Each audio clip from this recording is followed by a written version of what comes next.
نجيتاچو ችግር ነግረካ ሆይ ዝብል እንዲ አነ ዝደል ሁሉ ሰዓት ሆይ ዝብል እናነብር ዘለና ኦኬ ጌታቸው ግን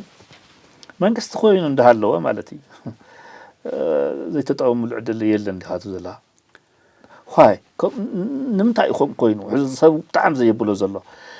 ምስናፍትዩ ብጽፈት ስለዘይኣቱ ድዩ ናይ መንግስትነት አሽሙ ስለዘይፈልጥ ድዩ ሕግ ስለዘይፈልጥ ድዩ ፕሪቶሪያ ውዕል ስለዘይፈልጥ ድዩ ሆይ ናታቶም ብሽርሕ ስለዘይፈልጥ እንታይ ኮይኑ ጣሽሙ ዘይተጣወመሉ ዝብል بتاعنا فهوني موسيلكا جيتاچو ببوزح منجدي اللي خاف نقفة خيل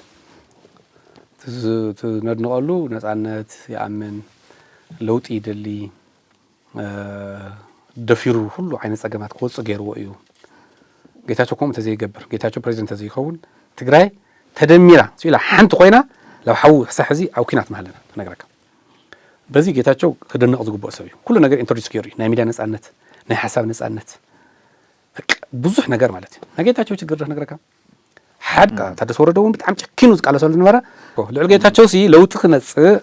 ህወሓት ሪፎርም ክትገብር ህዝቢ ትግራይ ዳግም ላኩናት ከይኣትን ምግባር ኣብ ትግራይ ሓድሽ ተሰራርሓታት ሓድሽ መንገድታት ክትከሉ ዝተቃለሰ ሰብ መጀመርያ ልከላ ማዓዝ ተገልበጠ ማዓዝ መስልካ ታደሰ በጣም ጥንክር ይልቃለስ ጥንክር ይልኸይ ደሞ ጌታቸው ይሽምገል ጌታቸውስ ንግምግም ያናል ታደሰ አው ቅድም ጌታቸው ታደሰ ብላለ